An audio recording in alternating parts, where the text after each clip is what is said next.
जय हनुमान ज्ञान गुण सागर। कई लोग मुझे पूछते हैं कि हनुमान जी की उपासना हम लोग करते हैं, हनुमान चालीसा का नियमित पाठ करते हैं, हनुमान जी के घर में शनि मंगलवार को विशेष पूजा और नित्य पूजा भी होती है, हनुमान मंदिर भी नियमित रूप से दर्शन करते हैं, लेकिन हनुमान जी की कृपा होते नहीं दिख रही है, परेशानियों से हम मुक्त होते नहीं दिख रहे हैं और जीवन में कृपा होती नहीं दिख रही है। उनको आज बहुत ही सरल एक सटीक उपाय बताने वाला हूं, जिससे हनुमान जी की कृपा क्या, हनुमान जी का बल भी आपको प्राप्त हो जाएगा।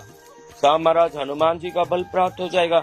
हाँ, हम दक्षिण के रहने वाले संत पूरे उत्तर भारत के कोने कोने में कार्यक्रम करते हैं। दक्षिण में उत्तर में हम एक फर्क देखते हैं कि उत्तर भारत में कहीं भी हनुमान मंदिर में जाएं तो बेसन के लड्डू और गेहूं के आटे के चूरमे के लड्डू चढ़ते देखते हैं। वहीं दक्षिण भारत में हम लोग देखते हैं तो उड़द की इमरतियां और उड़द के वड़े चढ़ते देखते हैं, जो उत्तर भारत में कहीं नहीं दिखता है। जब मैं इसके बारे में थोड़ा विचार किया कि हमारे दक्षिण भारत के तमिल, तेलुगु, कन्नड़, मलयालम जैसी भाषा में हनुमान चालीसा जैसे कोई प्रचंड शक्तिशाली कोई पाठ या कोई स्तुति है नहीं, और ऐसा कोई स्तोत्र या कोई मंत्र है नहीं जिससे हनुमान जी की कृपा प्राप्त करें। धन्य है उत्तर भारत के लोग जिनको तुलसीदास जी जैसे महापुरुष मिले, जिनसे हनुमान चालीसा मिली और पाठ करके लोग हनुमान जी की कृपा प्राप्त करते हैं। लेकिन मैं देखता हूं कि दक्षिण भारत में ऐसा कोई विशेष पाठ, मंत्र, विशेष स्तुति कुछ न होते हुए भी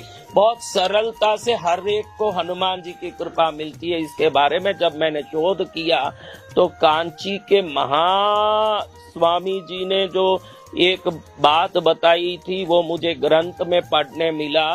स्वामी जी बताते हैं कि हनुमान जी को उड़द का इमरती का माला या इमरती चढ़ाना, वड़े की माला पहनाना उड़द का या वड़ा चढ़ाना बहुत बड़े कृपा को एक क्षण में दिलाता है। इसके पीछे उन्होंने कहानी बताई। आप 2 मिनट समय लेके जरूर ये सुनिएगा। जितने भी हनुमान के भक्त हो आपको करोड़ गुना फायदा देगा ये मेरा बात, आप जरूर इसका लाभ लीजिएगा। स्वामी जी कहते हैं कि हनुमान जी ने बचपन में सूर्य को फल समझ के उसको पकड़ने के लिए कूदा, और जब वो पकड़ने गए सूर्य घबरा गए, लेकिन हनुमान जी ने सूर्य को लपक के सेब के आपिल की तरह पकड़ लिया। अब हनुमान जी ने ये आपिल की तरह सूर्य को पकड़ा, ये बात तो पूरे भारत के हर भाषा में समान है, लेकिन दक्षिण भाषा में इसमें एक गूढ़ रहस्य बताया है जो दक्षिण भारत के लोग पकड़ के हनुमान जी की पूरी कृपा को चुटकी में प्राप्त कर लेते हैं, जो दूसरी जगह प्रांतों में दिखने में नहीं आता है। वो बात ये है कि जब हनुमान जी ने सूर्य को लपका तब सूर्य को पकड़ते समय राहु भी उस तरफ से सूर्य को पकड़ने आ रहा था, क्योंकि राहु सूर्य को डस के ही ग्रहण होता है। राहु के सूर्य को डसने के कारण ही ग्रहण होता है। राहु ने देखा कि मेरे पहले ही कोई बालक सूर्य को पकड़ चुका है। राहु नजदीक आके देख के आश्चर्य में पड़ जाते हैं कि इतना छोटा बालक और सूर्य को पकड़ के लपक गया। बड़े आश्चर्य में पड़ के राहु कहते हैं, बालक ये मेरा आहार है, इसको मेरे लिए छोड़ दे। हनुमान जी कहते तो मेरा फल है, इसको मैं खा चुका हूँ, अभी तुमको क्या दूंगा। तो राहु कहते हैं कि तू इसको मुझे छोड़ देगा तो मेरे असीम कृपा तेरे ऊपर बरसने लगेगी। हनुमान जी खुद ही महाबली, बचपन से ही पराक्रमी, कोई राहु के बातों में आने वाले नहीं और किसी कृपा के मोहताज नहीं। फिर भी हनुमान जी को राहु को देख के दया आ गई, बोले कि तेरे लिए मैं छोड़ देता हूँ, तू चिंता मत कर। ऐसे बोल के राहु के लिए सूर्य को छोड़ दिया हनुमान जी ने। ये कथा कांची पीठ के शंकराचार्य महास्वामी जी बताते हैं कि राहु के लिए हनुमान जी ने जब सूर्य को छोड़ दिया तो राहु अत्यंत प्रसन्न हुए और कहते हैं कि हे बालक, तुमने मेरे लिए इस सूर्य को छोड़ दिया, क्योंकि ये सूर्य मेरा आहार है और मैं निरंतर इनको ग्रसित करके ही अपने जीवन के पराक्रम से विश्व में प्रसिद्ध होता हूँ। उसी को लोग सूर्य ग्रहण कहते हैं। तुमने मेरे लिए सूर्य को छोड़ा, इसलिए मेरा जो आहार है मुझे अति प्रिय है, वो है उड़द।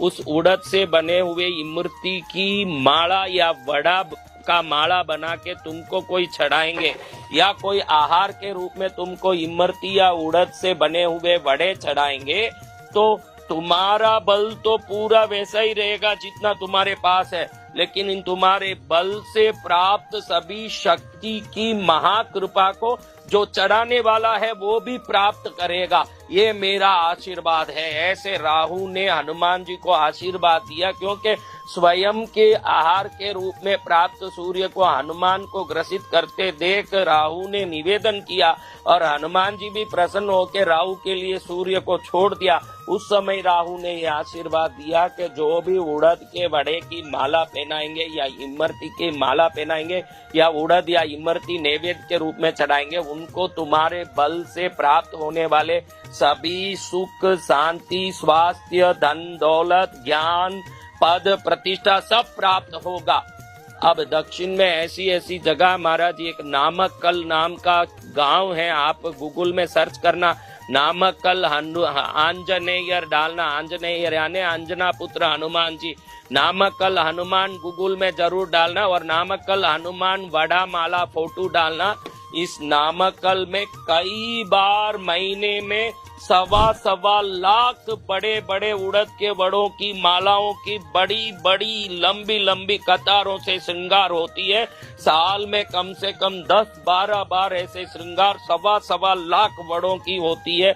और दक्षिण में कई जगह इमरती की वड़े की माला, उड़द की वड़े की माला पहना के हनुमान जी का श्रृंगार होता है और इमरती और उड़द चढ़ाया जाता है। जितने लोग हनुमान चालीसा करके भी, जितनी पूजा पाठ सिंदूर धर के भी, बहुत सारे जाप करके भी जो हनुमान जी की कृपा प्राप्त नहीं कर पा रहे हैं, मैं ये सरल उपाय आपको बताना चाहता हूँ।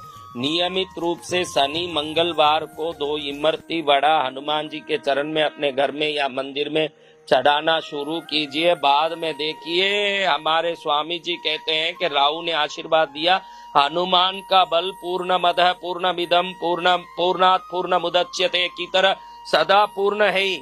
सामने वाले में उसका बल पहुंचने के बाद भी उनका बल कम नहीं पड़ता है, लेकिन जो इमरती और उड़द की वड़ा या इमरती चढ़ाने वालों को हनुमान जी के बल के समान ही बल स्थानांतरित हो जाता है, और वो भक्त हनुमान जैसे बली बन के हनुमान की कृपा प्राप्त करके सभी कार्यों को सिद्ध कर लेता। ये गूढ़ रहस्य को अपने प्रवचनों में कांची के महास्वामी जी ने बहुत सुंदर रूप से बताया है। और दक्षिण के कोने कोने के हर हनुमान मंदिर में जिन जिन घरों में हनुमान जी स्थापित है, उन सभी घरों में ये उपाय किया जाता है, इमरती चढ़ाई जाती है और उड़द के वड़े। और उत्तर भारत में कहीं भी मैंने इमरती या उड़द के वड़े चढ़ते नहीं देखे, सब बेसन के लड्डू चढ़ते देखता हूँ। इसलिए मुझे लगा कि राहु का ये दिया हुआ वरदान पूरे विश्व में लाभकारी होना चाहिए। हनुमान जी की कृपा से हर व्यक्ति बलिष्ठ होना चाहिए। इसलिए जितने लोग हनुमान जी की उपासना भक्ति साधना करते हैं, आप लोग जरूर नामक्कल आंजनेयर वड़ई मालई फोटो, वड़ई मालई यानी तमिल में वड़ा माला, उसका फोटो जरूर गूगल में सर्च करके देखिएगा। इस वीडियो में भी देखिएगा, यहाँ दिखा रहे हैं वो वड़ा माला का फोटो आपको। नामक्कल आंजनेयर वड़ा माला कितने वड़ाओं की माला से सिंगारित है, देखिए। आप भी उड़द की वड़ा या इमरती का माला बना के मंदिरों में चढ़ाया जा सकता है। अगर आप शक्तिशाली हैं, समर्थ हैं, इतना खर्चा कर सकते हैं तो आप ये काम करिए। नहीं तो कम से कम 1 इमरती तो भी शनिवार को मंगलवार को ले जाके चढ़ाइए। जहाँ उड़द चढ़ता हनुमान जी के चरण में, हनुमान जी की शक्ति उसके शरीर में प्रवेश करके काम करने लगती है। जय हनुमान जी महाराज। हर व्यक्ति का कल्याण करें, अपने बल को सभी लोगों में संचरित करके उनके जीवन को सफल करें। बोलो हनुमान जी महाराज की जय हो।